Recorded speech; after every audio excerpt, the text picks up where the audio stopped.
Merci beaucoup. Merci à vous de m'accueillir ce soir pour vous présenter mon métier, qui est souvent pas du tout connu, un tout petit peu connu, mais parfois pas très bien connu justement sur les termes exacts de ce que ça concerne et ce que ça propose. Déjà, pour commencer, est-ce que vous connaissez ce métier, est-ce que vous connaissez ce nom doula et est-ce que ça vous parle ? Pas trop. Voilà, souvent c'est ça en fait, c'est un peu flou. Moi, les peu de fois où on me demande dans mon entourage, proche ou pas, on me dit voilà, qu'est-ce que tu fais toi comme métier ? Et je suis doula. On regarde toujours avec un air, quoi ? C'est quoi ce nom qu'on connaît pas, qui n'existe pas, qui a un peu en plus, qui a des consonances un peu spéciales. Et souvent on est obligé de réexpliquer ce que c'est exactement. Et on a aussi souvent le réflexe de donc du coup t'es sage-femme. Et du coup, non. Et je vous expliquerai pourquoi après. Enfin, j'en reparlerai juste après. Mais non, effectivement, le métier de doula, par contre, ça a avancé tout seul. C'est pas sage-femme. Mais je reviendrai dessus tout à l'heure. Donc, je vais me présenter à vous. Donc, je suis Flora Guindre. Et ça fait maintenant 1 an et demi à peu près que je suis doula. Ce métier m'est pas venu comme ça parce que moi non plus je connaissais pas. En fait, il y a 2 ans de ça, pratiquement 3 ans maintenant que je connaissais pas. Du coup, j'étais pas du tout dans ce monde de la naissance ni dans le monde du soin, du bien-être, etc. Et en fait, moi aussi, j'ai eu des enfants. Et donc, j'ai eu mon premier enfant qui a aujourd'hui 6 ans. Et ce premier enfant que j'ai eu, il a eu une pathologie qui a été décelée pendant ma grossesse. Et donc, ça a été une grossesse, du coup, très médicalisée, très surveillée, donc à l'opposé de tout ce qu'on peut entendre du bien-être, etc. Et du coup, pas du tout dans le fait de prendre soin de moi, de mon corps. Je prenais plus soin de mon bébé avec mon corps que l'inverse. Et puis, tout s'est suivi comme ça, en fait, de très médical. Je me posais pas du tout de questions. En plus, c'était mon premier enfant. J'avais pas, dans mon entourage non plus, forcément des discours très beaux de la grossesse et de l'accouchement. Et donc, j'ai eu un parcours de premier bébé, pas du tout en accord plutôt avec ce que je propose aujourd'hui. Et donc, ce premier enfant très médicalisé, ça en est suivi une césarienne d'urgence, donc vraiment la totale de tout ce qu'on n'espère pas trop avoir au départ, quoi. Mais ça m'a quand même questionnée sur qu'est-ce que je voulais moi, parce qu'en fait, quand mon bébé il est né, il a été à l'hôpital, ça a été assez long, et en fait, moi, j'ai pas du tout eu de postpartum, je me suis pas occupée de moi, j'étais à côté, et tout ce qu'on vivait, c'était pour notre enfant. Et donc, ce qui s'est passé, c'est quand on est rentré à la maison au bout de 6 mois, je me suis un peu pris une claque de mon corps, je l'avais oublié, mon état d'esprit, je l'avais oublié, etc. Et je me suis dit, voilà, il y a quelque chose à faire aussi de ce côté-là, de soutenir les mamans, ok, mais en fait tout le temps, quoi, que ce soit quand son enfant a une pathologie ou non, c'était d'être un peu là pour les mamans. Donc j'avais envie de ça, mais alors là, je savais pas du tout comment, du coup je connaissais pas du tout ce métier non plus de doula. Et donc, la vie reprend, les contraintes financières aussi, donc je repars sur mon travail, donc j'étais chargée d'études marketing pour un institut de sondage, et donc je retrouve ce métier-là, parce que c'est plus simple que de se poser des questions. Donc, Et donc, j'ai ma deuxième grossesse qui arrive quelques années après, 3 ans après. Et donc, pour ce deuxième enfant, j'ai envie de l'opposer. Du coup, j'ai envie de vivre autre chose, d'écouter mon corps, de pouvoir lui permettre de peut-être accéder à la physiologie, à un accouchement plus respectueux de tout ça, quoi. Et donc, je me renseigne parce que je vois bien que déjà, ça m'a laissé des marques, un accouchement par césarienne d'urgence, etc., le médical. Tout ça, ça m'a quand même, ça m'a quand même bien marqué. Donc, je savais que j'avais besoin de quelque chose pour m'aider, en plus du médical. Surtout que maintenant, j'en avais un petit peu peur aussi. Donc, ça, il fallait que je travaille dessus aussi et que j'ai une aide à côté. Et donc, j'ai rencontré ma sage-femme qui m'a conseillé quelqu'un qui était en train de se former justement à être, pas vraiment le mot doula, mais un peu, et qui faisait de l'hypnose. Ça s'appelle de l'hypnobirthing. Donc, c'est de l'hypnose adaptée du coup à la femme enceinte. Mais c'est un hypnose qui est assez particulier parce que c'est des séances d'hypnose qui sont très longues, c'est 3 heures. Et c'est beaucoup aussi de connaissances sur la physiologie de la naissance. Et c'est beaucoup tourné là-dessus, en fait. L'hypnose, c'est un petit peu moins important presque que la physiologie de la naissance. Et en fait, moi qui avais eu un parcours très médical, je ne connaissais pas du tout ce que c'était la physiologie de la naissance. Et là, en fait, ça a été une découverte dans un monde merveilleux, quoi, de me dire, waouh, on est capable de faire ça vraiment naturellement, on est capable de donner la vie, notre corps, il est construit pour, etc. Et en fait, ça a été une révélation pour moi. Donc j'ai adoré, j'ai lu beaucoup de livres, j'ai beaucoup aimé son approche, et c'était une approche aussi, du coup, mon mari était là tout le temps, donc il était très présent aussi dans les préparations, donc il était très investi. Il connaissait exactement les mêmes choses que moi parce qu'on avait les rendez-vous, donc on avait le même niveau de connaissance. Et du coup, c'était super. En fait, on était vraiment tous les deux prêts à ce projet plus physiologique. Mais des peurs restaient encore, donc je voulais quand même accoucher en maternité. Et ça ne s'est pas vraiment passé comme on avait prévu. Mais bon. Donc j'ai eu j'ai eu un accouchement pas top, etc. J'ai eu des grosses, j'ai subi des violences obstétricales, donc j'ai eu des séquelles un peu sur le long terme, et c'est ça qui m'a fait du coup réfléchir encore sur peut-être que vraiment là il faut que tu fasses quelque chose de ce côté-là. Et finalement, du coup, en fait, grâce à mes 2 garçons, même si ça n'a pas été du coup des expériences moi transcendantes de maternité, ça m'a permis de me poser ces questions de qu'est-ce qu'on peut faire pour les femmes, pour les accompagner, pour les aider et pour les soutenir quand ça va pas. Parce que moi, ce qui s'est passé, c'est que même si ça s'est pas bien passé, j'avais cette personne ressource après mon accouchement avec qui j'ai pu pleurer, j'ai pu rediscuter, j'ai pu être valorisée, entendue, etc. Et en fait, ça m'a permis de pas sombrer non plus et de pouvoir aller de l'avant et de sortir quelque chose de positif avec du négatif. Et donc pourquoi je vous dis tout ça, c'est parce qu'en fait, c'est tout ce chemin-là qui m'a poussée et qui m'a dit, voilà, je pense que là, tu as un truc à faire sur ça et sur les femmes, parce que je pense qu'il y a vraiment du travail. Et souvent, on entend beaucoup de femmes qui disent déjà, d'une part, que les suivis médicaux, ils sont très courts, qu'elles n'ont pas le temps de parler, qu'elles n'ont pas le temps de poser leurs questions, qu'elles sont assez frustrées, que les hommes, ils sont pas forcément là au rendez-vous non plus. Ils sont pas forcément invités, puis ils s'intéressent pas trop. De toute façon, c'est très court, donc voilà.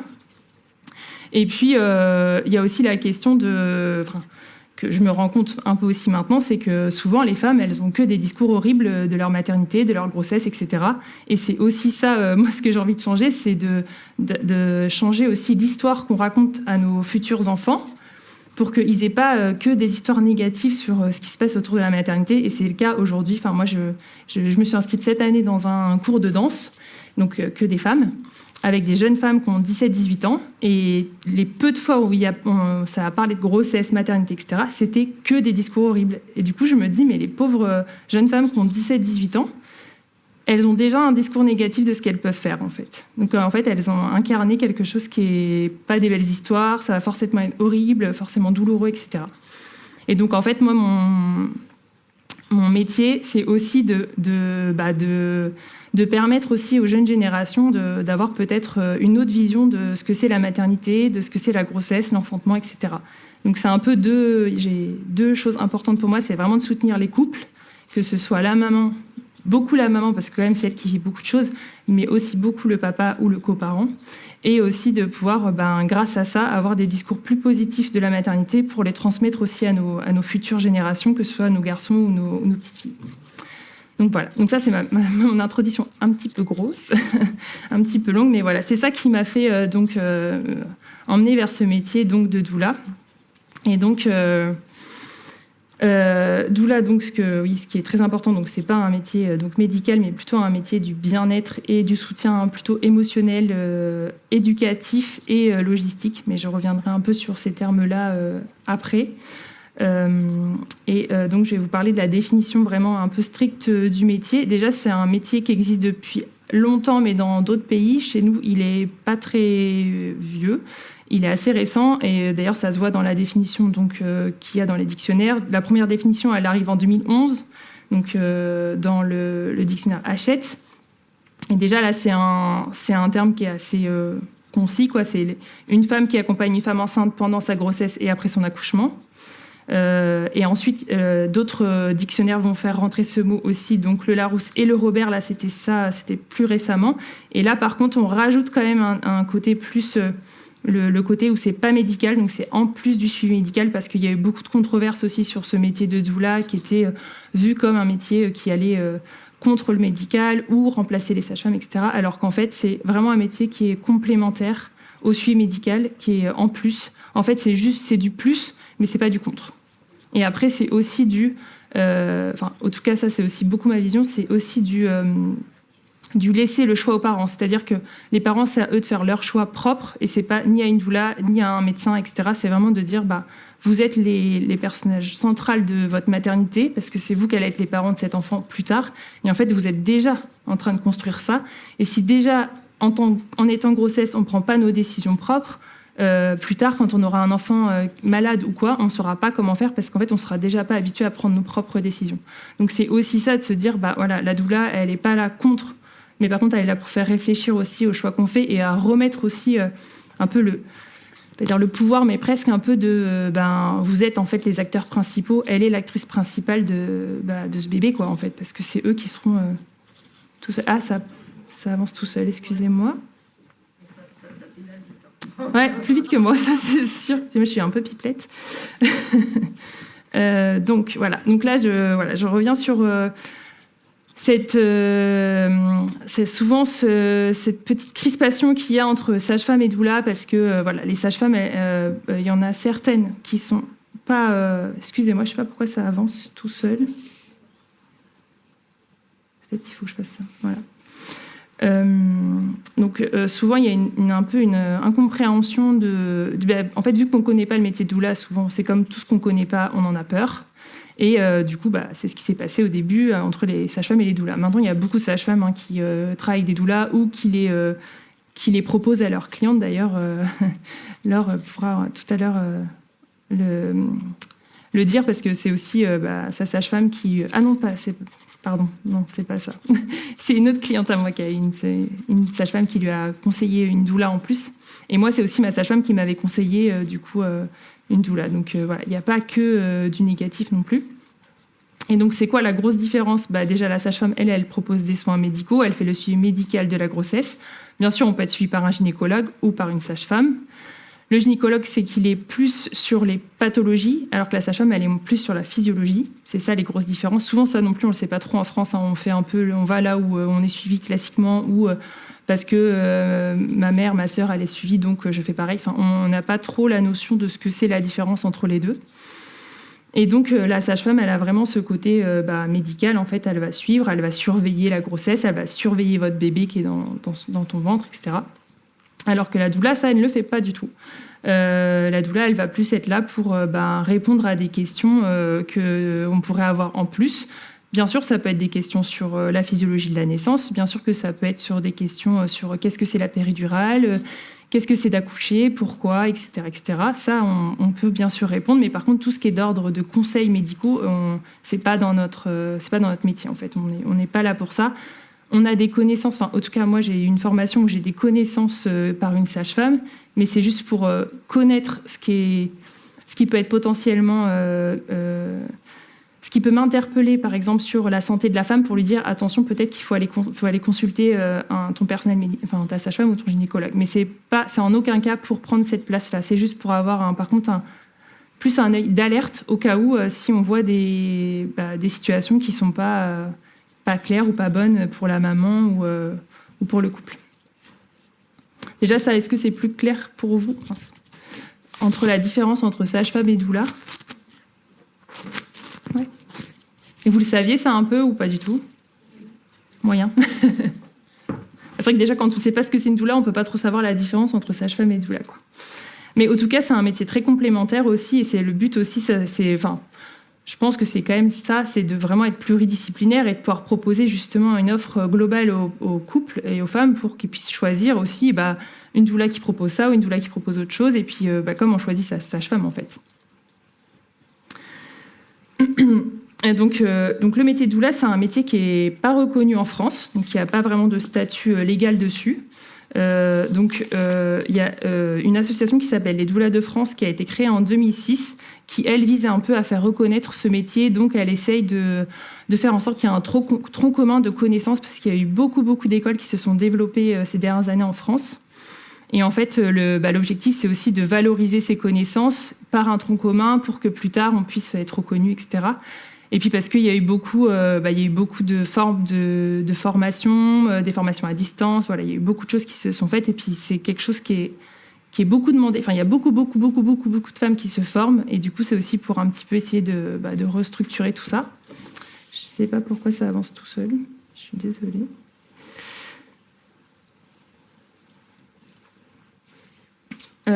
Et donc, il y a certaines écoles donc, qui acceptent le jeu d'être dans cette association des doulas de France et donc qui sont reconnues par cette association.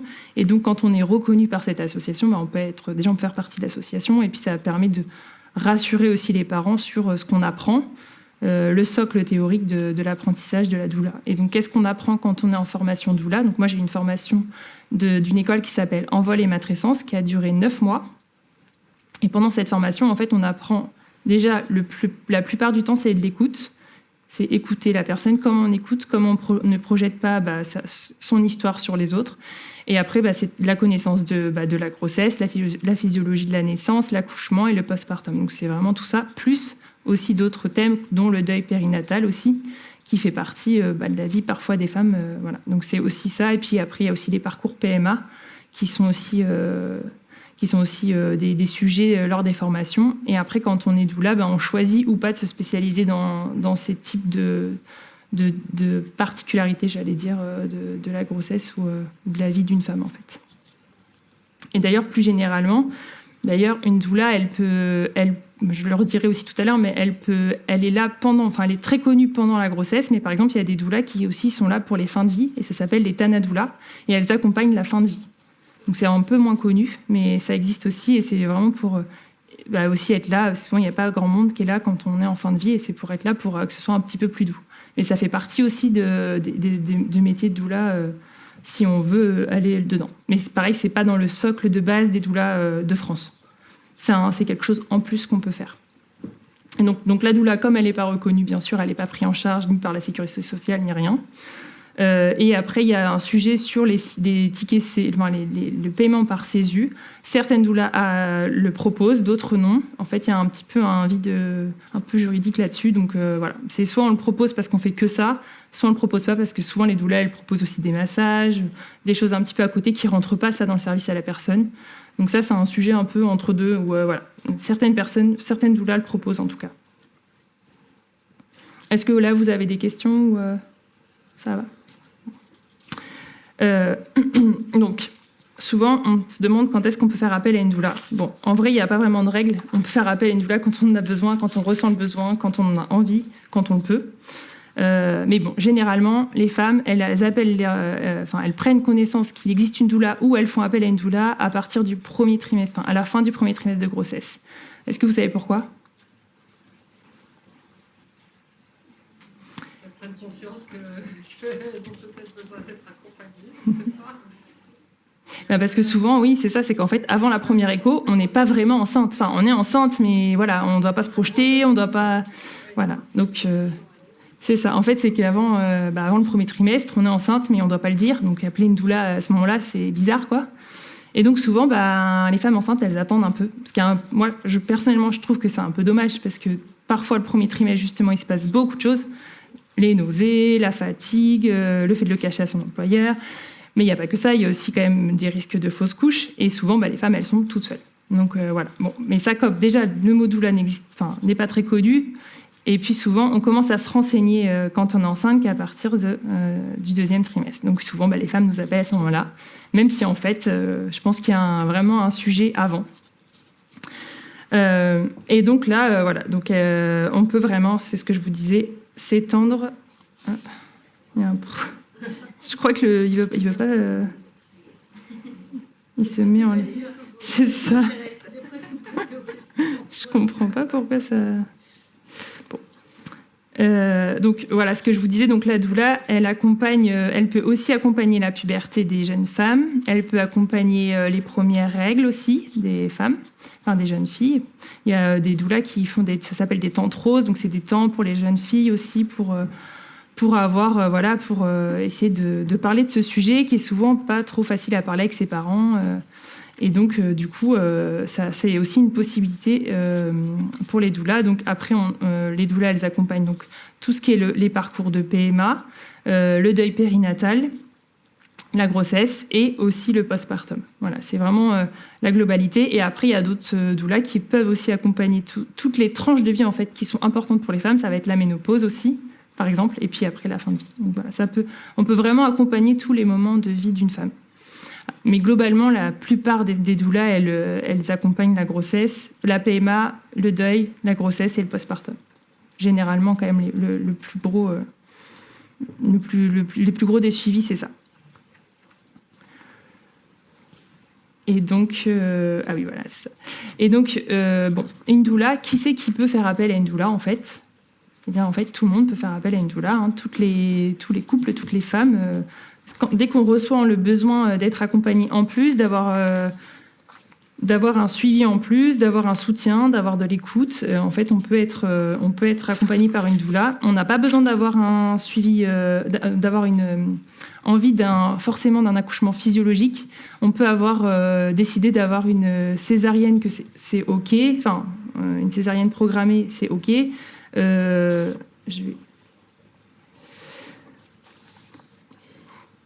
D'avoir pas forcément avoir envie d'une péridurale, c'est pareil. En fait, c'est des choses qui sont aussi pris en charge entre guillemets par la doula. On ne doit pas cocher des cases très spécifiques pour être accompagné.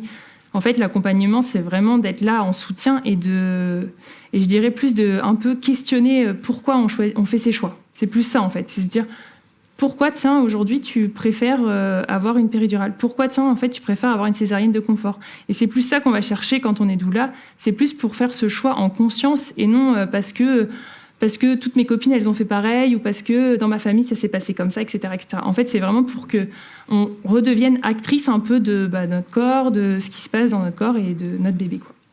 Et puis aussi d'inclure le papa.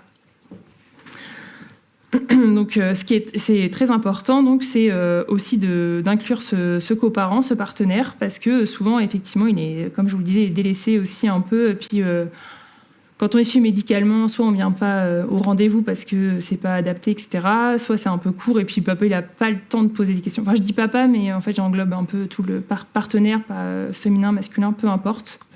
Et en fait, les rendez-vous qui sont... du coup, je suis désolée.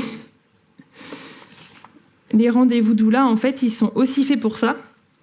Ils sont faits aussi pour laisser cet espace pour le coparent, pour qu'il puisse avoir le temps de poser ses questions, qu'il puisse avoir le temps aussi d'entendre ce que sa partenaire, elle dit. Parce que parfois, c'est pas des choses qui sont dites dans la vie de tous les jours. On se pose pas là pendant 1 heure à se discuter à la maison de qu'est-ce que tu as envie, pourquoi, et pourquoi toi, t'es pas d'accord, et quelles sont tes envies aussi en tant que partenaire qui n'est pas qui porte pas le bébé. Et donc en fait c'est vraiment ces temps-là où déjà c'est dédié qu'à ça, donc on parle que de ça pendant 1h30 et ça passe très vite. et voilà, et ça permet au papa aux coparents de vraiment entendre ce que sa partenaire elle souhaite, mais aussi de se faire entendre lui qu'est-ce qu'il souhaite ou quelles sont ses peurs ou qu'est-ce qu'il veut pas, voilà. Et c'est aussi de trouver aussi des consensus entre les deux, qu'est-ce qu'on peut mettre en place pour que les deux trouvent aussi leur petit chemin de futurs parents, en fait.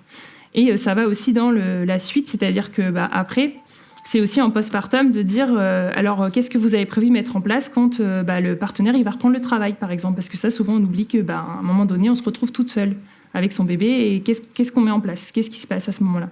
Voilà, c'est aussi toutes ces questions-là qu'on va un peu soulever, de dire comment vous voyez, vous vous projetez, et qu'est-ce qui va être possible de mettre en place de votre côté pour que ce soit vécu un peu plus facilement en tout cas.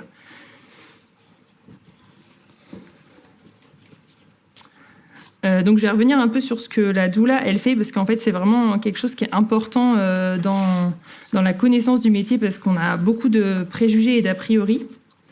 Bon, ça a encore avancé. Donc ce que je vous disais, c'est vraiment le plus gros du métier, c'est l'écoute. C'est vraiment être à l'écoute du couple, d'être adapté à eux, de vraiment s'adapter à leurs besoins et à aussi leurs demandes. C'est-à-dire qu'il y a des couples qui ne vont pas avoir les mêmes demandes que d'autres. Il y en a qui vont avoir besoin de beaucoup plus par exemple, de choses tangibles, de lecture, etc. et d'autres pas du tout. Et ben ça, c'est quelque chose qui va devoir s'adapter à eux, en fait. Et c'est aussi de leur permettre, parce qu'aujourd'hui, il y a quand même beaucoup d'informations sur plein de supports qui existent, notamment Internet, etc. Et souvent, on a un peu perdu sur tout ce qu'on peut avoir. On ne sait plus trop où donner de la tête. Et ben aussi, la doula, elle est là pour ça. Elle est là pour un peu faire le fil de qu'est-ce qui est intéressant pour ces personnes-là, qui serait peut-être pas intéressant pour d'autres, en fait. C'est vraiment d'un peu mâcher le travail et de dire, voilà, moi, je sais que ça peut vous convenir parce que vous avez ce projet-là. Par contre... lire le livre sur, je sais pas, la césarienne, ça vous intéresse, ça va pas vous intéresser. Voilà, c'est vraiment de pouvoir adapter aussi le suivi en fonction des personnes et de ce qu'ils souhaitent. Et j'ai perdu ce que je voulais dire. Et donc oui, c'est vraiment de donner le plus d'informations possible et surtout des informations objectives de tout ce qui est possible. C'est-à-dire, par exemple, on va aborder le sujet de la péridurale, et on va expliquer de manière objective qu'est-ce que c'est, quels sont les points positifs et les points négatifs, que c'est un acte chirurgical, etc., etc. Et voilà. Et c'est pas il n'y a pas d'affect, il n'y a pas de subjectif. Enfin, moi, je donne pas mon avis, je suis pas là pour ça. Mais je suis là pour donner les informations dont ils ont besoin. Et c'est pareil, on va aussi parler du projet de naissance. Si c'est quelque chose dont ils ont envie de parler et qu'ils ont envie de mettre en place, c'est quelque chose qu'on pourra aborder. Et ça fait partie du support que moi, par exemple, je propose. Parce que déjà, c'est un beau support de réflexion. Et puis, ça permet d'avoir en plus un support par la suite, après, par exemple, si on va en maternité, pour parler avec son professionnel de santé, savoir si on est bien sur les mêmes longueurs d'onde. Parce que parfois, on n'a pas les mêmes attentes entre le professionnel de santé et nous, ce qu'on veut. Et ça permet de se réajuster aussi avant d'être au jour de l'accouchement, en fait, et de se rendre compte qu'en fait, on n'était pas du tout on n'était pas d'accord, en fait, avec le personnel médical qui nous a suivis, alors qu'il y en a d'autres qui étaient peut-être d'accord. En fait, ça permet aussi d'ouvrir le débat et de ne pas y aller les yeux fermés, quoi. Même si parfois, c'est bien les yeux fermés. Mais bon, l'information, c'est pas mal. Voilà. Et aussi, c'est le côté orientation, c'est-à-dire que on va aussi être un acteur du territoire, c'est-à-dire qu'on va aussi proposer, s'il y a un besoin d'un soutien, par exemple pour l'allaitement, ou si on sent que ça va pas, de proposer d'aller voir certains professionnels de santé, etc. C'est aussi le but, c'est de donner aussi toutes les informations qu'on a pour que le couple il puisse aussi avoir d'autres points d'accroche en plus, si ça va pas, d'avoir des connaissances différentes. Je peux aller voir peut-être sur ce site-là parce que c'est adapté à ce dont j'aurais besoin, etc., comme les 1000 premiers jours, les choses comme ça, que les nouveaux parents ils connaissent pas forcément, et puis ils n'ont pas le temps de tout chercher aussi, donc c'est un peu aussi de les aider sur tout ce qui existe aussi sur le tissu local ou sur les associations, sur Internet, etc. Voilà. Après, ce que je disais, donc on peut éduquer sur la physiologie de la naissance. Je dis éduquer parce que souvent on ne sait pas ce que c'est. Donc c'est vraiment d'apprendre. C'est un peu ce qu'on n'apprend pas à l'école non plus, en fait. On apprend la reproduction, mais pas vraiment ce qui se passe dans le corps de la femme en termes de physiologie, de capacité physiologique, etc. Donc c'est vraiment de remettre un peu ça au cœur aussi du sujet de qu'est-ce que notre corps il fait à part faire un bébé. Voilà. Voilà, et je crois que c'est tout. Et après, oui, du coup, ce qui est important aussi, c'est que la doula, elle peut aussi être un soutien pendant l'accouchement. Aujourd'hui en France, il n'y a vraiment pas beaucoup de doulas qui sont là pendant l'accouchement, parce que déjà, souvent, dans les maternités, elles ne sont pas acceptées. Il n'y a pas beaucoup de maternités qui les acceptent. Donc souvent, elles sont plus présentes. Donc c'est pour les accouchements à domicile avec une sage-femme. Mais comme ce n'est pas la majorité des accouchements, du coup, c'est pas énorme, en fait.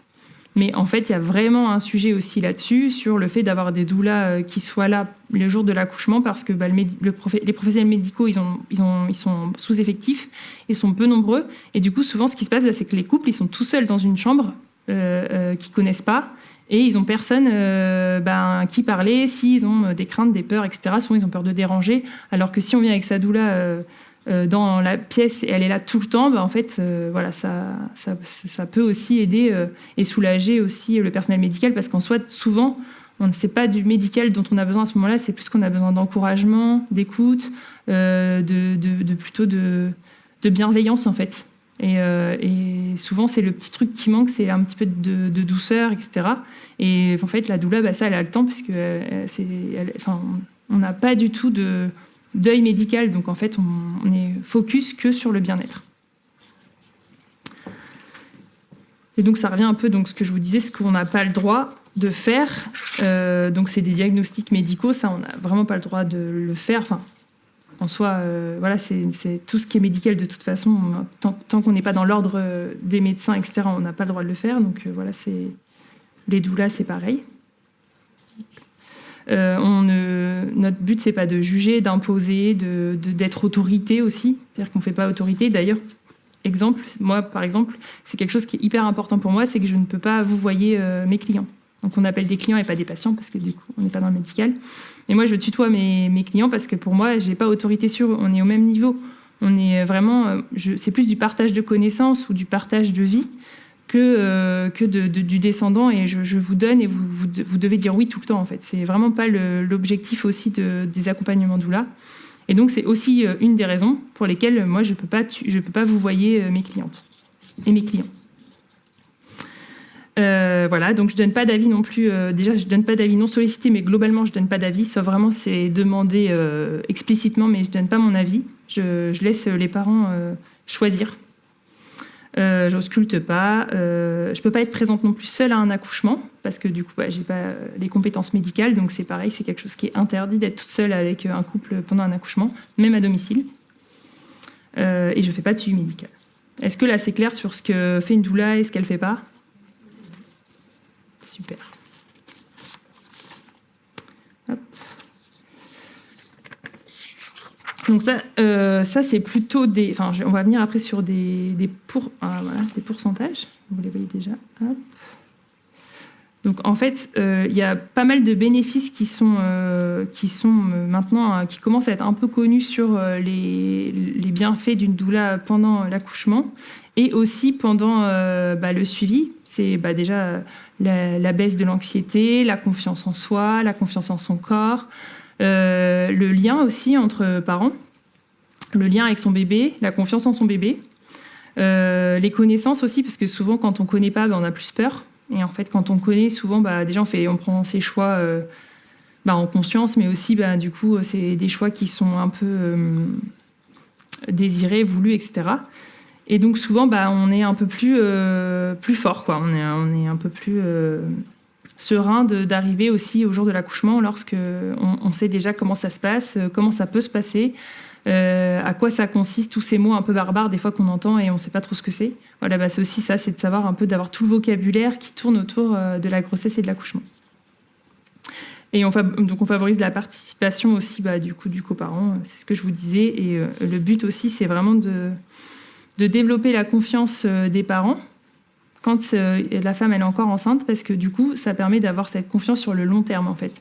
Parce que souvent on a l'impression que la grossesse c'est un temps donné et que l'accouchement c'est la finalité, mais en fait c'est plutôt le point de départ vers la vie de parents et qui est pas forcément plus simple que la grossesse. Souvent quand on est enceinte on se dit bon on a fait le plus dur. L'accouchement, c'est le point final et après, ça va aller nickel. Mais pas du tout. Souvent, c'est là où c'est le plus dur, où il y a les chutes d'hormones déjà, de la femme. Il y a un petit bébé qu'on ne connaît pas. Il y a un petit bébé qui peut pleurer. Il y a un petit bébé qui peut avoir des douleurs de ventre, par exemple, des reflux. Et puis, plein de questions. Un manque de sommeil assez important. Donc, souvent, on n'a plus trop de sa tête non plus. On n'est plus toujours... patient, on n'arrive plus trop à communiquer aussi en couple. Et en fait, ça aussi... le but, c'est de réduire tout ça, et déjà en amont, parce que si on sait ce qui se passe et ce qui nous attend en postpartum, déjà, on s'y prépare. Et puis, si on a des rendez-vous aussi après avec sa doula, c'est un peu des moments de soupape, en fait, où on va pouvoir déverser un peu tout ce qui ne va pas avec quelqu'un qui nous écoute, et au final, repartir un peu plus serein les jours suivants. Et puis, bien sûr, si on a un moment de moins bien, on a toujours la doula qui est disponible par message pour avoir un petit soutien, un petit encouragement, un petit mot, une attention, etc. Et le but, c'est ça, c'est vraiment de suivre du début jusqu'à la fin, mais la fin, c'est pas l'accouchement, c'est vraiment postpartum large, c'est pas 2 mois, quoi. C'est vraiment en fonction de la maman et du couple, ce dont ils ont besoin. Ça s'arrête pas, il n'y a pas de point... à la base, on ne dit pas c'est fini là, c'est fini. Il y a un temps d'accompagnement, mais bien sûr, ça peut aller plus loin si c'est nécessaire et si le couple en ressent le besoin. Donc là, voilà, c'est ce que je vous disais. Donc, il y a quelques chiffres qui existent d'une étude qui est sortie... qui est un petit peu, qui est pas très récente, qui est de 2002, mais du coup pendant l'accouchement, donc il y a des effets bénéfiques qui ont été mesurés, dont donc là je vais reprendre les papiers parce que je les connais pas par cœur, mais Déjà, c'est d'augmenter les chances d'avoir un accouchement donc, par voie basse spontanée. C'est un taux de réduction de quand même 50% de césarienne. Une durée de travail aussi qui est moindre. Voilà. Non, je me suis trompée.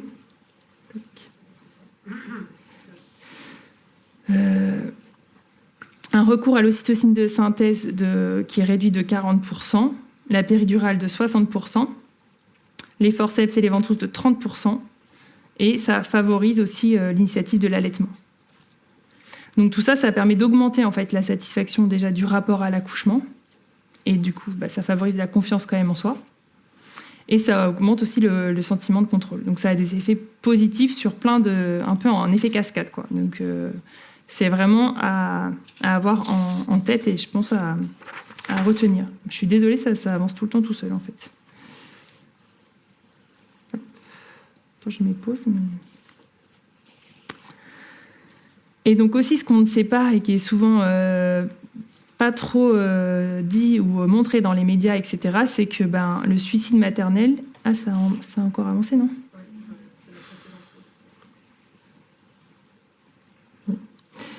Le suicide maternel, c'est la deuxième cause de mortalité des femmes en France. Entre 2013, ça c'est une étude de 2013 à 2015, donc c'est énorme. C'est le suicide maternel, donc c'est jusqu'à 1 an après l'accouchement. Et ça devient une cause plus importante presque l'hémorragie de la délivrance.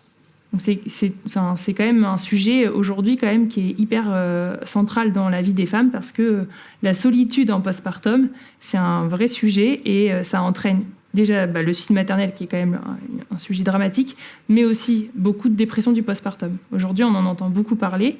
C'est pas un sujet juste parce qu'il est à la mode, c'est vraiment une réalité. Il y a vraiment beaucoup de femmes qui subissent la dépression du postpartum, qui sont toutes seules et en plus c'est pas forcément bien diagnostiqué tout de suite. Et donc, du coup, ça entraîne une non prise en charge qui est vraiment, pour le coup, une prise en charge médicale qui doit être mise en place. Et si elle n'est pas prise à temps, elle peut avoir des séquelles sur du long terme, quoi, sur la vie de la femme. Donc, ce que je vous dis, donc, il y a quand même 10 à 20% des femmes qui sont touchées par la dépression du postpartum. C'est quand même un chiffre qui est assez élevé. Donc, je ne sais pas si vous connaissez la différence entre la dépression du postpartum et le baby blues. Alors le baby blues, c'est quelque chose qui est en fait plutôt naturel. C'est lié à la chute d'hormones forte après l'accouchement. Et c'est un état où on peut être heureuse d'un coup, pleurer 2 secondes après. Mais c'est un état normal parce que c'est un état qui est lié aux hormones. Mais par contre, qui ne va pas durer. Par contre, si ça dure plus de 6 jours et qu'on a toujours cet état des montagnes russes, d'aller bien puis de pleurer alors qu'on ne sait pas pourquoi... et de ne pas avoir envie de manger et de ne pas avoir envie de s'occuper de son bébé, là, du coup, c'est plus du tout du baby blues. Il faut vraiment le prendre en charge. Et là, ça touche plutôt à la dépression du postpartum. Et c'est vraiment une attention qu'on a aussi auprès des femmes, aussi quand on est doula. Même si on n'a pas de connaissances médicales, on sait que si on voit une femme qui veut plus sortir, qui veut plus manger, ou qui veut pas s'occuper de son bébé, ou qui pleure et qui est pas bien, et comme en plus on la connaît bien parce qu'on l'a vue avant, on va pouvoir être alerté et soit nous dire à la femme ou à son partenaire d'appeler soit sa sage-femme, soit son médecin traitant, etc. pour la prendre en charge en fait aussi. C'est aussi important d'avoir ça ou désamorcer, d'en parler pour essayer de trouver des solutions pour qu'elle aille mieux aussi, avant que ce soit dramatique aussi. Le but c'est aussi d'aller de pas attendre justement que ça aille mal pour intervenir, c'est aussi d'essayer de pallier à tout ça pour que le couple et la femme aillent bien, quoi. C'est plus clair du coup entre les deux.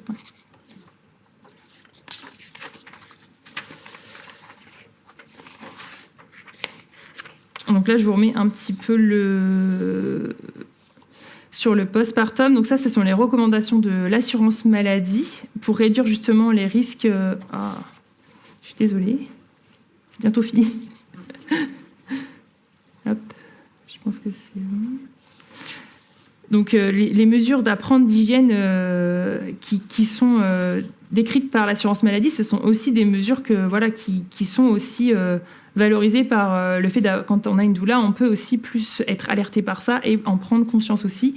Donc c'est vraiment de préserver son sommeil parce que forcément quand on a un petit nouveau-né, on ne dort pas beaucoup et donc on est éreinté. Et quand on est éreinté, on est plutôt irritable. et tout ce qui va avec aussi, parce que quand on est irritable, notre enfant, il le ressent, et donc c'est un cercle un peu vicieux de négatif. Il y a aussi le fait d'impliquer donc son conjoint, son partenaire, pour la gestion des nuits, mais aussi du quotidien. Et ça, c'est pareil, c'est quelque chose que la doula, elle va essayer de favoriser dès la grossesse, pour que le coparent, il sache ce qu'il a à faire aussi en postpartum. Quel est son rôle, pourquoi, et qu'est-ce qui est important. Par exemple, quand la femme, elle allaite, souvent les coparents, ils se sentent complètement délaissés, mis de côté, ils trouvent ça injuste, ils trouvent pas leur place, c'est difficile, et en plus, ils voient leur femme qui est fatiguée, qui ne le vit pas bien non plus, et ils ont envie de faire quelque chose, mais ils ne savent pas quoi. Et ben, en fait, si ça, on le sait déjà d'avance que ça va se passer comme ça, c'est-à-dire que le papa, il va être là, mais il ne sera pas là, par exemple, pour nourrir son bébé, mais il sera là plutôt comme coach pour sa femme, ben, tout de suite, on décentre un peu le problème et on sait où on va avoir notre rôle à jouer. On va avoir peut-être notre rôle à jouer sur le fait de lui proposer de lui faire à manger, d'être plus patient, de changer la couche du bébé pendant qu'elle va aller pouvoir prendre une douche, etc. En fait. Et c'est vraiment de retrouver un peu, d'aiguiller un peu sur qu'est-ce qu'on peut faire autre que l'alimentation aussi, parce que souvent on est très tourné sur donner à manger au bébé, mais il n'y a pas que ça en fait qu'on peut faire avec un nouveau-né, même si bien sûr il passe beaucoup de temps à dormir et à manger, mais il y a quand même d'autres choses qu'on peut faire. Voilà, donc lutter contre l'isolement, ça fait aussi partie des choses importantes à avoir en tête pendant le postpartum, parce que souvent les femmes, comme je vous dis, elles se retrouvent toutes seules, surtout quand le partenaire retourne au travail. Et là, souvent, il y a un gros vide parce que tout le monde travaille et la femme, elle est toute seule. Et s'il n'y a pas sa famille à côté, etc., elle est vraiment toute seule, quoi. Donc ça, c'est aussi quelque chose qu'on discute aussi en amont, pour savoir qui pourrait être là, qui pourrait tisser du lien pendant cette reprise, etc. Et c'est de savoir qu'est-ce qu'on peut faire, et est-ce que la femme enceinte qui a un bébé après, elle a envie d'avoir plus de soutien ou pas. Parce qu'il y a des femmes qui sont quand même solitaires et qui ont moins besoin. Et donc après, il y a donc l'équilibre alimentaire, ça c'est pareil, on en parle aussi pour la préparation du postpartum, de préparer des petits plats, de les congeler. C'est que des petites astuces comme ça pour essayer de soulager aussi les jeunes parents dans leur nouvelle vie avec leur bébé, en fait, et de ne pas se rendre compte qu'en fait on n'a rien à manger, du coup on va mal manger. Mal manger, c'est pareil, c'est pas idéal déjà quand on allait, mais même tout court dans son postpartum, on est aussi on est un peu en friche, entre guillemets, quoi. Voilà, notre corps, il a travaillé pendant 9 mois, il y a eu un accouchement, donc voilà, il a besoin aussi, lui, de se réparer, entre guillemets, et il a besoin aussi de bien se nourrir, quoi. Et ça, c'est aussi important, et pour son bébé, mais aussi pour soi, tout court. Donc voilà, l'alcool aussi, donc le maintien du zéro alcool pendant l'allaitement, et la pratique d'une activité physique adaptée. Donc voilà, c'est ça, je vous l'ai déjà dit. Tac. Donc, comme je vous disais, les doulas, elles ont elles peuvent proposer plein de choses. Elles ont une boîte à outils assez large, et en fait, elles vont proposer selon un peu aussi leurs attraits personnels, si elles ont fait des formations en plus. Souvent, les doulas, elles ont fait pas mal de formations à côté en plus, parce que c'est un peu comme tous les domaines. Une fois qu'on a goûté aux formations, on aime bien en avoir d'autres. Et puis, quand c'est une passion, c'est vrai qu'on aime bien avoir d'autres outils à proposer aux familles. Et donc, il y a l'hypnose, la sophrologie, les massages, le soutien à l'allaitement, l'aptonomie, si tout le monde voit ce que c'est. OK. Le blessing way, donc ça, c'est un peu comme une cérémonie pour la femme enceinte, qui est d'inviter son entourage plutôt féminin sur une après-midi, par exemple, entre femmes.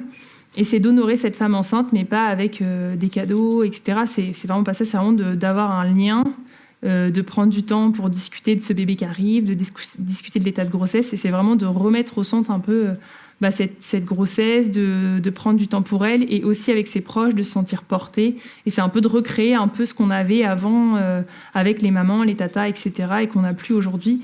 Et le Blessing Way, ça sert un peu à ça sert à un peu ritualiser ce passage de grossesse, sans que ce soit un truc comme les baby showers où c'est plus du m'as-tu vu et commercial. Là, c'est vraiment plus d'écrire, par exemple, un mot d'encouragement à la future maman qui va accoucher, qu'elle pourra lire avant son accouchement, par exemple, ou d'avoir des petites attentions, un petit bracelet, mais un petit bracelet qui est fait avec un fil, pas besoin d'avoir un truc extraordinaire, mais c'est vraiment d'avoir des attentions pour la maman et de la mettre au centre aussi de cette vie-là, qu'elle est en train de vivre, et de la valoriser. Donc après, il y a des doulas qui sont aussi spécialisées dans le portage physiologique des bébés. Dans le rituel du bain sensoriel, donc ça c'est un bain qui se fait en postpartum pour les bébés, que moi je propose aussi. En fait, c'est un moment pour les parents et c'est vraiment c'est un peu, enfin, je vais dire une bonne excuse, mais c'est vraiment un lien pour déjà permettre aux parents de déposer après leur vécu. Et ce bain, c'est aussi leur permettre d'avoir des gestes qu'on leur montre, mais c'est eux qui font tout, et de se rendre compte qu'ils sont vraiment en capacité de s'en occuper merveilleusement bien et d'envelopper leur bébé, de leur faire le bain et qu'ils soient heureux sans pleurer, etc. Et c'est vraiment de les valoriser dans leur rôle de parent, en fait. Parce que des fois, les bains, le bébé il pleure, on ne sait pas comment faire, on a toujours peur de lui lâcher la tête, etc. On est gauche. Là, c'est vraiment ce temps de leur dire, en fait, si vous allez voir, vous allez y arriver, et on leur montre, et ils font tout seuls, et ils sont hyper heureux d'avoir passé ce moment avec leur bébé et de pouvoir de voir que leur bébé il est hyper serein et de le refaire à la maison par la suite. Voilà, et puis après, le rituel Rebozo, donc ça, c'est plus pour les femmes. C'est un rituel mexicain, je ne sais pas si vous connaissez. Ah, ça c'est bien. Qui se fait d'ailleurs on le propose beaucoup aussi en postpartum, mais pareil, c'est un rituel qui se fait pour chaque changement de vie. C'est-à-dire que ça peut être aussi un changement de travail, la ménopause, la retraite. Enfin, il y a vraiment plein de temps dans sa vie où on peut s'offrir ce soin. D'ailleurs, on n'a pas vraiment de bonnes excuses pour se l'offrir, mais bon. Les transitions de vie sont vraiment appropriées pour ce soin de rituel Rebozo, qui est un soin mexicain qui est dédié, c'est un soin de femme à femme, qui est dédié aux femmes et qui est le but, c'est une fermeture et une ouverture vers quelque chose. Voilà. Et donc moi, ce que je propose donc, en tant que doula, donc c'est un programme d'accompagnement. Donc moi, je l'ai appelé un programme d'accompagnement à la parentalité, justement parce que pour moi, ce qui est important, c'est pas que de voir la grossesse, mais c'est de voir l'ensemble. Pour moi, c'est un package en fait de tout, de la grossesse, l'accouchement et le postpartum. Donc c'est pour ça que pour moi, c'est un programme à la parentalité. Donc ça, je propose 10 rendez-vous pour le couple. Tous les rendez-vous sont en couple normalement. Enfin, franchement, j'ai pour l'instant pas eu de femmes qui sont venues tout seules. Souvent, les papas, ils aiment bien, enfin les papas coparents aiment bien venir quand même. Je crois pas qu'ils soient trop tirés par la manche pour venir. Et puis l'autre chose que je propose, c'est de l'hypnonatal. Donc c'est de l'hypnose qui est spécifique à la grossesse. Et ça, c'est des rendez-vous c'est 4 séances pour préparer en fait la femme à un peu lâcher son mental et avoir confiance aussi en son mental et à ses capacités. Donc c'est des séances où il y a une séance qui crée du lien avec son bébé, une séance qui est pour apaiser un peu les peurs, les craintes qu'on pourrait avoir, ou les douleurs physiques comme les nausées, etc. La 3e séance, c'est plutôt pour booster la confiance en soi. Et la dernière, c'est vraiment tourner vers l'accouchement, sur comment on visualise son accouchement, etc., ou le après. Mais c'est vraiment pour accompagner aussi, et puis souvent on a quand même dans nos sociétés beaucoup le mental qui joue un peu trop, et c'est pour aider aussi à un peu enlever notre mental et puis se faire confiance. Voilà. Donc ma présentation arrive à sa fin, et donc avant de passer aux questions, j'ai donc ma première cliente que j'ai accompagnée en tant que doula qui est là ce soir, donc Laure, si tu peux venir. Je remercie d'être venue. Avec plaisir. Ah mince, j'ai pas dit. Pardon. Et donc Laure, toi, est-ce que quand tu es tombée enceinte, est-ce que tu savais ce que c'était une doula ? Alors, j'avais entendu parler du mot doula, je vais dire quelques mois avant de tomber enceinte. En fait, on essayait de faire un bébé à ce moment-là, et c'est vrai que j'ai entendu parler de toi, en fait, un peu par hasard, du coup, chez un ami commun qui tient l'épicerie à Èvres. et c'est vrai que, c'est pas à moi directement qu'il a parlé de toi, mais d'une oreille, voilà, un petit peu, je me suis dit, tiens, c'est assez curieux, je connaissais pas ça. Et dès que je suis tombée enceinte, en fait, ça m'est tout de suite revenu en tête. Je me suis dit, j'aimerais bien avoir un accompagnement autre que l'accompagnement médical, en fait. C'est vrai que quand je suis tombée enceinte, bon, après, il y a toujours ces 3 mois là où on se dit, ça flotte un peu. Mais je me suis dit, je sais pas en fait, mon instinct me disait que je voulais pas de péridurale. Et donc je me suis dit, peut-être qu'en faisant que mon suivi avec la gynécologue, peut-être que ça ça va m'emmener vers ça, alors que j'ai pas forcément envie d'y aller. Et c'est pour ça aussi, du coup, que je voulais autre chose à côté. Et c'est là où j'ai découvert qu'il n'y a pas que le fait, pas de péridurale, il y a la physiologie. Et je trouve que c'est complètement autre chose, en fait. Et on voulait aussi que, comme tu l'as dit un peu tout au long de ta présentation, que le papa soit impliqué, en fait. Parce que comme tu l'as dit, c'est vrai que les rendez-vous médicaux, eh ben, on ausculte la maman, on demande à la maman si ça va du côté médical. Et le papa, il essaye de poser une ou deux questions, et puis ça, le rendez-vous s'arrête là. Voilà. Et donc, toi, tu as vraiment senti que les rendez-vous avec moi permettaient aussi, du coup, à ton partenaire d'être plus impliqué ou d'être plus à sa place? Oui, d'être complètement, même complètement impliqué. Ce qu'il faut savoir, c'est que quand on s'est rencontrés, on a parlé un petit peu comme ça, si on a des enfants, tout ça. Au début, il était, moi, je n'irai jamais à la maternité. Je n'assisterai jamais à l'accouchement. Et on a fini il a coupé le cordon. Donc, il y a eu quand même une belle évolution. Alors, c'est vrai que déjà, entre nous deux, le fait d'en parler un petit peu, même avant la grossesse, il avait commencé un petit peu à évoluer dans sa tête.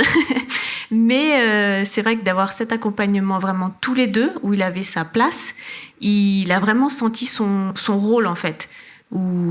C'est ça qu'on n'a pas, je trouve, dans les rendez-vous médicaux. C'est la femme qui est enceinte, c'est la femme qui va accoucher. Alors qu'en fait, plusieurs fois, même ça me faisait sourire, il parlait de notre accouchement. Pas juste moi qui allais être actrice, on était tous les deux acteurs et c'est ce qui s'est passé. Oui, complètement. Et est-ce que tu peux partager un peu pour toi qu'est-ce qui a été peut-être le plus positif ou le plus parlant du coup d'avoir cet accompagnement? Alors, il y a beaucoup de choses, du coup, qui étaient très positives. Déjà, j'ai envie de dire, quand le travail a commencé, j'avais pas peur, en fait. Parce qu'on en avait tellement parlé avant, c'était tellement projeté. Alors, c'est vrai qu'on avait fait l'exercice de l'accouchement idéal. Alors, tout se passe pas exactement comme on l'a prévu, mais le fait de s'être préparé à l'avance et tout ça, eh bien, j'y allais sans avoir peur, alors que je pense qu'on n'aurait pas fait tout ça, j'aurais été tétanisée avant de partir. Vraiment, de ne pas avoir peur. J'y allais, en fait, je suivais étape par étape. Voilà, j'ai commencé à avoir des contractions dès le matin. Bon, c'était des contractions où j'avais pas trop de douleur, donc vu qu'on en avait parlé, voilà, je savais que c'était pas encore ça, mais je t'ai envoyé un message, tu m'as appelé, tu m'as dit, c'est peut-être que ça se met en place, mais fais ta journée comme tu voulais la faire au départ. Eh ben, vous allez le croire ou pas, on a fini de monter un meuble avec mon chéri cette journée-là. Et des fois, j'avais des contractions, donc je me retournais, je me mettais dans une position où j'étais bien, et puis on commençait. Et au fur et à mesure, ça s'est un peu intensifié, tout ça, mais vraiment, je suis partie même si on l'avait anticipé, mais sans me dire, oulala, dans tant d'heures, je vais avoir mal, dans tant d'heures, je vais avoir des contractions toutes les 2 minutes, ça va commencer à... Non, j'étais juste... quand on est parti, je me suis dit, va falloir que j'essaye de trouver une bonne position dans la voiture. Parce qu'on a un petit quart d'heure de route, ça peut paraître pas long, mais quand on en a toutes les 5 minutes, ça en fait... J'avais compté 3 dans la voiture. Mais j'étais plus, sans anticiper jusqu'au bout, de me dire, juste de voir la prochaine étape et puis de me laisser un petit peu porter. Donc déjà, c'était premier point positif, on va dire, j'ai pas eu peur d'y aller. Et autre point positif, c'était vraiment l'accompagnement avec le papa. Parce que vraiment, il a été un coach pendant l'accouchement qui était vraiment formidable. On savait, justement, vu qu'on en avait pas mal justement parlé, on avait vu plein de choses, on savait qu'au bout d'un moment, au moment du travail, on a une phase où on n'en peut plus, on se dit qu'on va pas y arriver. Et donc là, je lui ai dit, alors que j'avais toujours dit que j'en voulais pas, à ce moment-là, je lui ai dit, je vais pas y arriver, il va falloir qu'on demande la péridurale. Et là, il a tenu son rôle jusqu'au bout, il m'a dit non, t'en voulais pas, tu vas y arriver, et en fait, j'ai réussi. Donc grâce à lui aussi, voilà, il a aussi son rôle. Donc voilà, et pour peut-être rassurer celui qui vous a présenté au départ, il a vécu, peut-être pas sa meilleure journée, mais en tout cas, il m'a dit que c'était un moment formidable et que s'il y a une autre grossesse, il y retourne sans se poser de questions. Voilà, donc ça peut, grâce à une doula, ne pas être traumatisant pour le papa. Voilà. Oui, parce qu'en plus, du coup, c'est vrai que donc pendant on a des rendez-vous physiquement où on se voit, on se rencontre, donc à 3. Et puis, il y a aussi un groupe créé. Alors que ça, c'est ma spécialité à moi. Je ne sais pas si toutes les doulas le font, mais moi, en tout cas, c'est ce que je fais. Donc, on a un groupe à tous les 3, donc pas que la maman et moi, avec le papa, où on peut échanger tous les 3 et on a tous les mêmes informations tout le temps. C'est-à-dire que même quand, du coup, Laure, elle était à la maternité, Sébastien, il a pu m'envoyer des messages, il a pu me dire où ils en étaient, etc. Et il a pu me poser des questions s'il avait besoin de me poser des questions. C'était aussi très libre pour lui, en fait. C'était pas que tourné vers Laure. Bien sûr qu'il y a beaucoup de choses qui sont tournées vers la maman parce que, voilà, c'est son corps. Mais en fait, il avait toutes les informations comme Laure. Et même comme tu dis, tu vois qu'il avait pas peur au final et il a coupé le cordon, parce qu'en fait, il a aussi vu lui aussi, il a vu tous ses rendez-vous, comment ça se passait, etc. Et il a intériorisé un peu le cheminement qu'une femme, elle avait à faire. Et comme tu dis, la peur de la phase de désespérance, donc c'est la phase où on est proche, en fait on est en dilatation complète, on va accoucher, mais c'est le moment où le cerveau il fait un petit peu un craquage et il dit on va pas y arriver, on veut la péridurale, on veut mourir, etc. Et en fait, comme lui il le savait, ça dépend des femmes, il y a des femmes c'est carrément ça. Ah oui, moi ça a été ça. Ah là c'est ça. Et du coup comme l'homme il le sait, au lieu de flipper et de se dire oh là là, faut l'anesthésier parce qu'il faut plus qu'elle sente rien, en fait il va juste rassurer et dire non mais tiens le coup, c'est bon signe quoi. Et c'est vrai que je pense que c'est aussi pour ça que c'est important d'avoir le coparent autant que en fait la femme enceinte quoi. Oui, puis vraiment, comme tu dis, pour le groupe et le fait que tu sois disponible, c'est vrai que quand on est arrivé à la maternité, on est tombé sur la première sage-femme qui a regardé notre projet de naissance et qui a tout remis à plat, elle dit ah non ça sera pas possible, ça c'est pas possible, ça non plus, vous allez pas. Alors moi j'étais en train d'avoir des contractions sur le lit à côté. Et vraiment, lui, il l'a mal vécu. Alors c'est vrai que moi, j'étais à me dire, on a peut-être de la chance, vu l'heure qu'il est, on va tomber sur le prochain service et ça va être une autre qui va continuer. C'est ce qui s'est passé. Mon instinct m'avait pas trahi, mais il l'a assez mal vécu et du coup, quand on est rentré dans la salle de travail, il a pu après sortir 5 minutes et t'appeler et ça lui a fait vraiment du bien de se dire ce qu'elle nous a dit, ça va pas se passer comme ça. On va retourner dans notre bulle. Et ça va bien se passer et voilà, c'est ce qui s'est fait. Donc voilà, déjà, que lui puisse, même si moi j'ai essayé de retourner dans ma bulle, lui qu'il ait pu t'appeler, ça lui a fait énormément de bien. Oui, c'est ça, je l'ai un peu coaché pour te coacher. Voilà.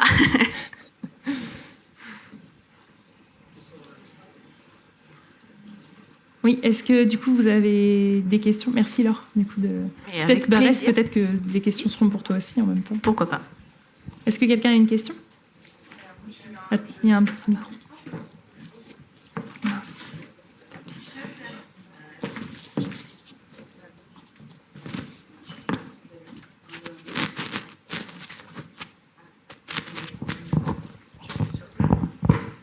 Un, deux.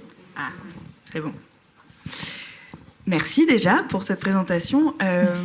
Du coup, moi, j'ai pas d'enfant et je m'interroge un peu sur. C'est vrai qu'on n'a aucune info sur les suivis, qui sont censés être obligatoires ou combien on a de séances, par exemple, avec une sage-femme, combien de temps ça dure. C'est vrai que je m'interroge un peu, je me dis, mais dans l'idéal, j'aurais aimé ou imaginé que tout ce que tu proposes, c'était la sage-femme qui était censée le proposer. Donc je suis déjà très surprise, je me dis, ah ouais, ok, donc on n'a pas du tout ce type de suivi apparemment dans ce qui est décrit. Et voilà, je voulais savoir un peu plus sur les suivis sages-femmes. Du coup, après, j'aurais d'autres questions aussi pour le côté doula, mais de base, de quoi on a le droit, accès, et combien de temps une séance dure avec une sage-femme, et elles sont débordées, elles n'ont pas le temps d'expliquer tout ça, ou voilà. Je sais pas si c'est clair. Mais... déjà, en fait, si on reprend déjà le suivi médical, il est conseillé, mais il n'est pas en vrai obligatoire. C'est pas une vraie obligation. Par contre, si tu ne fais pas le suivi médical, tu n'as pas les prises en charge médicales qui vont avec. Donc, en fait, souvent, tu as ton suivi médical parce que tu as la prise en charge, même au niveau de ton travail. Si tu veux que ta grossesse, elle soit déclarée, il te faut le papier du coup de déclaration qui est avec le personnel médical. Ouais, t'as le choix, mais souvent, c'est un faux choix, quoi. Voilà. Après, les sages-femmes, en fait, il y a aussi 2 sortes de sages-femmes. Donc, il y a les sages-femmes, même, on va dire 3 3 sortes. Il y a les sages-femmes qui sont en maternité, il y a les sages-femmes qui sont libérales et il y a les sages-femmes en AAD. Donc la sage-femme AAD, c'est la sage-femme qui accompagne à l'accouchement à domicile. La sage-femme accouchement à domicile, c'est un accompagnement plus global. Donc cette sage-femme-là, elle va avoir plus de temps et elle va plus avoir le côté un peu doula. Sachant que les sages-femmes, souvent AAD, elles prennent quand même des doulas en plus. Beaucoup plus que d'ailleurs, souvent elles travaillent en binôme avec une doula. D'une part parce que ça leur permet de se soulager, parce qu'elles sont focus sur le médical, donc elles ne peuvent pas être focus sur tout. C'est plus confortable, c'est un échange aussi entre deux regards différents, etc. Donc souvent elles aiment quand même bien avoir une doula. Mais c'est vrai que par contre, la sage-femme AAD, elle a plus de temps et c'est un suivi plus global. Donc là, tu as un peu plus qui se rapproche de ton image que tu avais de base. 1, 2, oui. Ça, c'est si tu veux accoucher à domicile. Oui. Oui, la Donc, sage-femme. Si tu veux pas accoucher à domicile, tu vois une sage-femme libérale. Ouais, après, la sage-femme qui fait l'AAD peut faire des plateaux techniques. Des plateaux techniques, c'est-à-dire elle loue, entre guillemets, enfin, elle loue la salle d'accouchement d'un hôpital. Et donc, en fait, vous vous rendez toutes les deux à cet endroit-là. Par exemple, à Chinon, c'est ce qu'ils font. Il y a un plateau technique une sage-femme loue, et du coup, tu peux aller accoucher avec elle, et en fait, tu es suivi que par elle. C'est aussi ça la grosse différence, c'est que si tu prends une sage-femme libérale, déjà, elle suit toutes les femmes dans toute leur vie, donc ça peut être pour la pilule, pour des problématiques médicales, etc., etc. Et elle suit aussi du coup, les femmes enceintes, donc elle n'a pas beaucoup de temps, en fait. Les rendez-vous, ils durent 1 heure, quoi, tu vois. Et ce qui se passe aussi, c'est que cette sage-femme-là qui va te suivre, par exemple, en libéral, elle ne sera pas là le jour de ton accouchement. Parce que si tu accouches à l'hôpital, ce ne sera pas ta sage-femme libérale, en fait. Et même quand tu accouches à l'hôpital, si tu as une sage-femme qui te suit à l'hôpital ou un gynécologue, c'est potentiellement pas lui qui sera là non plus le jour de ton accouchement. En fait, la seule situation où tu es sûr d'avoir la sage-femme qui t'a suivi au départ, qu'elle soit présente dans un accouchement, c'est que les sages-femmes AAD. Qui sont du plateau technique ou à la maison. Sinon, tu peux pas savoir. Ok, déjà tout ça je savais pas, merci. Et du coup, j'accapare encore le micro juste une fois, mais du coup, on a combien de séances de sage-femme par exemple? Tu dis ça dure 1 heure, mais on a le droit à combien? On peut en prendre Je sais plus exactement, je sais qu'il y en a. Peut-être que c'est plus toi alors, c'est plus récent pour toi. Je pense qu'il y en a 6. Moi, j'ai eu un suivi par ma gynécologue. Du coup, moi, c'était 1 fois par mois. Ouais, je pense que j'avais un suivi 1 fois par mois. Où il se focus effectivement que sur le médical, donc il n'y a pas tous ces soins autour. Où ils sont censés rassurer quand même un peu, mais apparemment pas. En fait, si tu veux, quand tu es dans le médical, c'est vraiment de checker qu'il n'y ait pas de pathologie, checker que le bébé aille bien, et ça, c'est vraiment ce qui est le plus regardé en fait. Presque, on ne demande pas comment va la maman, on demande comment va le bébé, quoi, presque, tu vois. C'est vrai qu'on ne pose pas trop la question à la maman, on dit comment elle va, mais pas si elle a des maux de grossesse, par exemple, si elle vomit beaucoup, si elle perd du poids, si elle prend du poids. Donc ça reste encore des choses très médicales. Mais tout ce qui est peut-être bien-être émotionnel, c'est moins regardé. Après, ça dépend aussi des personnes, quand même, du personnel médical. Il y en a certaines qui ont une sensibilité et qui vont faire beaucoup plus attention. Tu vois, ça dépend aussi de ça. On dirait qu'à l'unanimité, c'est quand même beaucoup cette version-là que un soin ou une attention. Enfin, dans ce que j'entends, en tout cas. C'est pour ça que je suis un peu... Oui. En fait, le problème, c'est qu'aujourd'hui, les sages-femmes, elles aimeraient beaucoup... Normalement, leur métier, c'est ça. C'est de prendre soin de la femme, de prendre le temps. Mais elles n'ont pas le temps. Okay. Voilà. Oui, c'est ce que j'allais dire. C'est le temps qui manque, je pense. C'est ça. Parce que je pense qu'au départ, elles font ce métier pour ça aussi, pour être là, accompagner les femmes, etc. Mais en fait, elles n'ont pas le temps de se poser vraiment avec elles. Mais même, tu vois, dans les maternités, il y a beaucoup d'histoires de femmes qui ont accouché toutes seules dans leur chambre parce qu'en fait, le personnel était occupé ailleurs. Et comme il n'y a pas une sage-femme pour une femme, forcément, tu peux te retrouver toute seule si tu n'es pas au bon moment, même pour la péridurale. Si l'anesthésiste il est occupé avec une autre femme parce que vous accouchez en même temps, on ne peut pas se doubler, donc... À l'hôpital, je le savais, on s'est connu quand même les débordements, mais je pensais qu'en libéral, quand même, elle pouvait être plus axée sur le bien-être émotionnel. Mais du coup, je pense qu'elles sont un petit peu plus axées selon, mais elles sont quand même débordées. Elles ont quand même. En fait, le problème, c'est qu'elles s'occupent pas que de la grossesse. Oui. Donc, si il y avait des sages-femmes que grossesse, je pense que oui, elles auraient plus le temps, mais comme elles s'occupent de tout. elles ont moins le temps. Le micro, du coup aussi.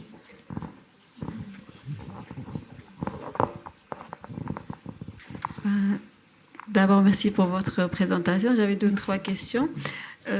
Vous exercez votre métier dans un cabinet ou vous vous déplacez forcément chez le client, la cliente ou les clients? Eh bien, déjà, c'est pas un cabinet parce que c'est pas médical. Voilà. C'est très important le J'avais pas vocabulaire. d'autres Ouais, mots je pour, sais, mais voilà. donc voilà, il n'y a pas de mots en fait. Donc c'est local, choses comme ça. Il n'y a pas vraiment de mots qui existent du coup.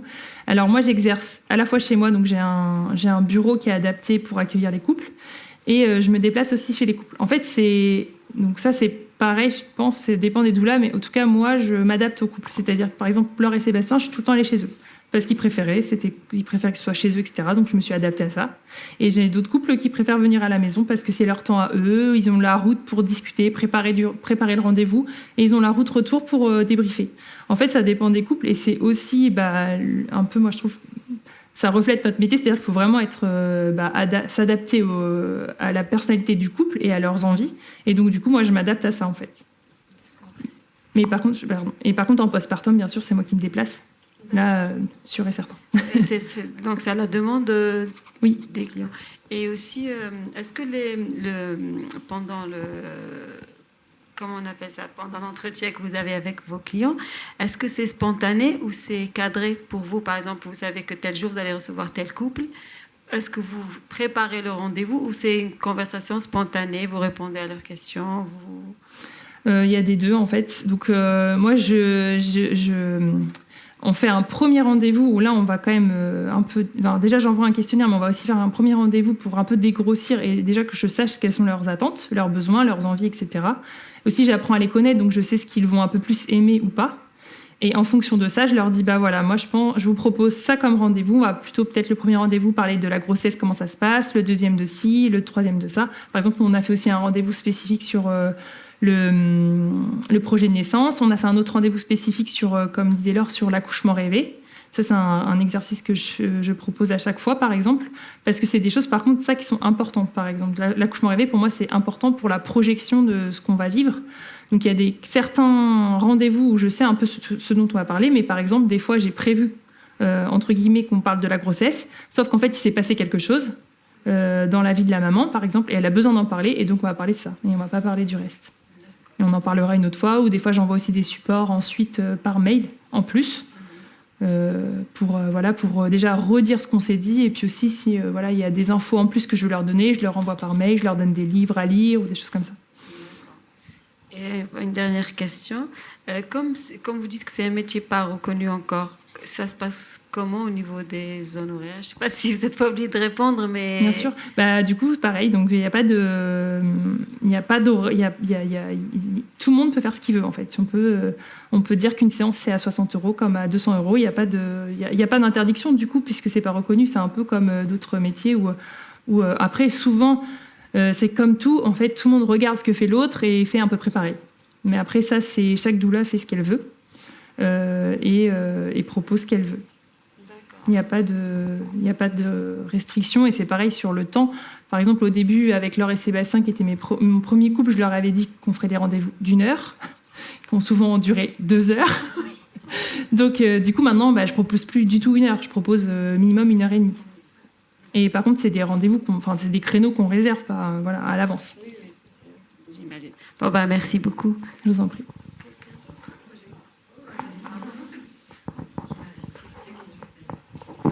Oui, j'ai une question un peu titiller. Je vais vous titiller un petit peu. Tu as dit tout à l'heure, la doula n'a pas. Il est interdit à la doula d'être présente au moment de l'accouchement. Ok, ta cliente accouche et tu es là. Tu fais quoi? Tu es en prison? Ah non, oui, après c'est des cas vraiment... Parce qu'il y a des moments, je veux dire, ces bébés décident de venir quand ils veulent, c'est pas... Bien sûr. Voilà, il y a pas... Même si la loi dit le contraire. Oui, bien sûr, dans ces cas-là, non, on va pas dire à la femme, non, je m'en vais, je te laisse toute seule, bien sûr. Mais dans ces cas-là, ça va être de appeler par exemple la sage-femme qui s'occupe du couple pour venir, ou ça va être de dire voilà, on va se mettre en route pour la maternité, etc. Mais en fait, c'est que légalement, c'est pratique illégale de la médecine. Si on reste avec la femme sans prévenir un personnel médical, on peut se mettre en danger. Bien sûr, on se met en danger. C'est comme tout. C'est toujours quand il arrive un malheur que le problème arrive aussi. Mais c'est pareil, par exemple, si moi je travaille avec une sage-femme libérale, une sage-femme AAD, donc qui fait des accouchements à domicile, et que le couple nous engage toutes les deux pour être là le jour de leur accouchement. Donc normalement, dans la charte du coup des doulas de France que moi j'ai signée, je n'ai pas le droit d'arriver avant la sage-femme. Je dois arriver après. En fait, je mets en péril ma profession et la profession des doulas, et puis aussi la confiance qu'on peut avoir en ce métier, etc. Donc c'est aussi important de respecter certaines règles. Mais bien sûr, quand la femme, si elle accouche quand on est en rendez-vous, on va pas la laisser toute seule, quoi. C'est sûr. D'accord. Et donc, je voulais dire, est-ce qu'il y a beaucoup de femmes qui font de sages-femmes qui font de la AD sur la région ? Non. Malheureusement, en fait, le problème des sages-femmes AAD, c'est qu'elles n'ont pas d'assurance pour exercer leur métier. Et donc, si elles prennent une assurance, elle coûte aussi cher qu'une année de travail. Donc, c'est assez compliqué de faire ce choix d'être sage-femme AAD en France aujourd'hui, parce qu'il n'y a pas de soutien ni de l'ordre des sages-femmes, ni du coup des assurances. Donc, toutes les sages-femmes AAD qui le font, elles le font, mais elles ont vraiment du courage. Parce que s'il se passe quelque chose, elles peuvent mettre en péril leur vie de famille, leur maison, etc. Donc, à Tours, il y a donc une sage-femme AAD qui va partir là, à la retraite en normalement avril-mai, et une autre qui prend un peu sa suite, mais qui ne va pas en faire autant, parce qu'elle va plus faire du plateau technique, mais elle est jeune et elle a un enfant bas âge, donc elle ne va pas en faire autant que celle d'avant. Mais non, il n'y a pas beaucoup de choix. Malheureusement, il n'y a pas beaucoup d'offres. Ça demande beaucoup de disponibilité, effectivement. Aussi, ouais. Oui, c'est aussi ça, c'est que en fait, il faut être tout le temps disponible, quoi. Donc, c'est un choix de vie qui est aussi assez impactant.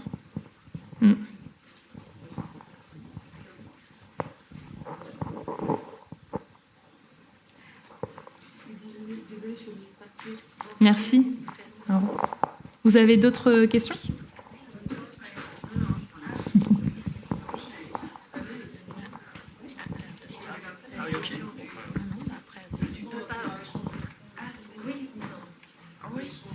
Ah oui, comme vous voulez. Vous voulez boire un petit coup ? Je m'arrête. Je pose la question après, alors.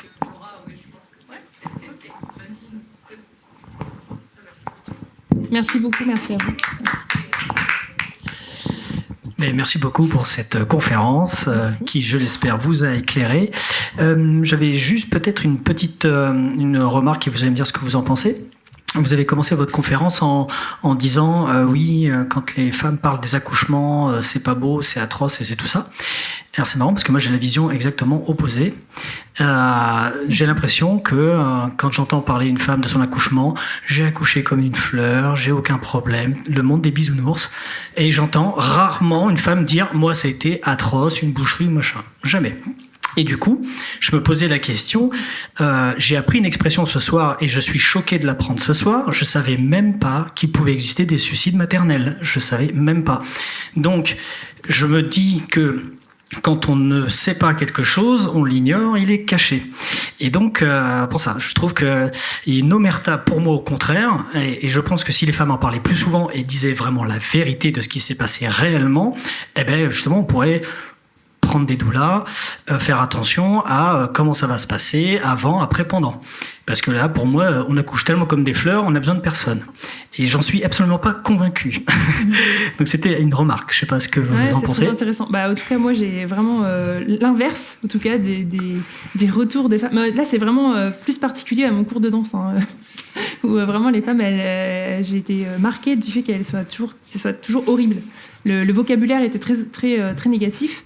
Et en même temps, je rebondis sur ça, c'est que en fait, on vit aussi dans une société où l'image est importante, la femme forte, la femme working girl, la femme qui reprend le travail au bout de 2 mois, qui est toute fraîche, qui a perdu tous ses kilos de grossesse, etc. Et en fait, on revient sur tout ça qui a fait beaucoup de mal, en fait, de dire que la grossesse c'était rien, l'accouchement c'était rien, il fallait pas le dire parce que en fait c'est rien.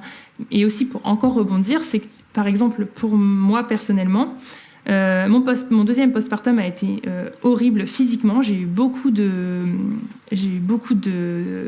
douleurs physiques après mon accouchement. Et pour autant, c'est pas valorisé par la société. C'est-à-dire que j'avais tout le temps mal, mais ça se voit pas. C'est comme une douleur psychologique. Donc ça ne se voit pas. Donc pour personne, j'ai mal. Et quand on veut retourner au travail, on comprend pas pourquoi on veut pas y retourner tout de suite. Donc moi, quand j'ai appelé mon patron pour dire que j'allais décaler ma reprise de travail, je me suis fait incendier. On m'a dit qu'on ne comptait plus sur moi, qu'on doutait de mes compétences, etc. Et quand j'ai dit que je voulais prendre à 80%, ça a été pareil. Donc en fait, il y a aussi ce côté où quand on dit les choses, c'est très dur pour une femme parce que c'est pas du tout accueilli en fait dans notre société. Et donc oui, bien sûr qu'on pourrait le dire, mais c'est tellement plus facile de faire croire que c'est tout beau et tout rose que du coup, souvent on le fait. J'avais une autre question, une interrogation. Moi, j'ai fait de l'autonomie avec ma femme à l'époque et j'avais trouvé ça super. J'avais l'impression de participer même à la grossesse. J'étais émerveillé. Et puis après, confrontation à la réalité, hôpital. Et alors là, terminé. Tout ce qu'on avait fait pendant les 6 mois précédents, ça tombait à l'eau en une fraction de seconde. Et du coup... je me suis dit, comme vous avez parlé d'autonomie aussi par rapport au doula, il y a surtout, je pense, une sensibilisation du milieu médical parce que, clairement, alors c'est quoi votre truc ? Je connais ou je connais pas. Ça non, ça non, ça non, ça non, ça on verra. Et en fait, comme ils sont toujours dans l'urgence, on le fait pas. Donc ça réellement ils le font pas. Donc c'était plus de votre côté, comment vous faites pour sensibiliser le milieu médical, parce que pour moi c'est le Moyen-Âge, quoi. Voilà. Alors ça c'est quand même un sujet assez tendu parce que déjà nous de base notre métier est très mal vu par le milieu médical. Il a souvent été associé à du charlatanisme, du l'embobinage des femmes, etc. Il y a eu beaucoup l'image aussi au départ des doulas, c'était juste pour les femmes qui accouchaient dans la nature, etc., qui étaient anti-médicales. Donc et puis, ça c'est très personnel, je le prends pour moi, bien sûr, ce que je dis, mais souvent, quand même, le milieu médical est le sachant. Il sait mieux que toi, il sait mieux que tout le monde. Et donc, du coup, une doula qui vient dire quelque chose sur par exemple, un gynécologue qui a 15 ans d'expérience, c'est un peu compliqué quand même. C'est un peu délicat d'arriver comme ça et de dire, voilà, moi, je pense qu'on pourrait faire autrement, etc. Souvent, ceux qui ont du poids envers le milieu médical, c'est des personnels médicaux, par exemple des infirmières qui ont fait des reconversions professionnelles et qui vont retourner dans leur établissement, par exemple, de santé et qui vont apporter quelque chose. Mais si on n'a pas de prérogatives médicales à la base, comme moi, par exemple, pour moi, j'ai pas les épaules et je ne sais pas qui je suis pour faire ça, par exemple. Voilà. Très bien, merci. Puis dernière remarque ou question. La place du père, pour moi, c'est hyper important. Et du coup, j'ai compris que c'était un milieu très féminin. Et le jour où j'avais franchi la porte de l'hôpital, pour la première fois de ma fille, j'ai disparu. Et ça m'a fait tout bizarre. C'est-à-dire que les gens ne me regardaient pas dans les yeux, ne me parlaient pas, et je n'existais plus. Et des fois, je posais des questions et les gens ils passaient devant moi. Et je me suis dit, waouh, ah ouais, quand même. Donc c'est bien parce que ça m'a fait comprendre ce que c'était que de ne pas exister. Et du coup, mon autre question, et vous avez évoqué le sujet, et je crois qu'avec votre témoignage aussi, le rôle du père, son implication, et je trouve ça tellement important, parce que du coup, moi, mon implication, j'ai été obligé d'y aller au forceps, parce que moi, personne ne voulait que je m'implique, et du coup, oui, je l'ai mal pris quand l'allaitement. J'ai dit, mais ça y est, en plus, je peux même pas m'en occuper, quoi. Donc, du coup, je trouvais ça intéressant de dire, allez, on implique le père, et puis, du coup, il peut au moins comprendre et coacher. Ça évite peut-être des pères papa poule comme moi d'éviter de souffrir, de se dire, c'est bon, je sers à rien, quoi. Voilà, donc je trouvais ça très intéressant, et je vous en remercie. Et puis, je vais arrêter là-dessus. Sauf si vous aviez une dernière... Non, Non, bon. ça va. C'est parfait. Et ben donc, merci à vous pour cette conférence. Et puis, Merci. je vous souhaite une bonne soirée. Et puis, nous allons continuer avec le verre de l'amitié. Au revoir. Merci à tous.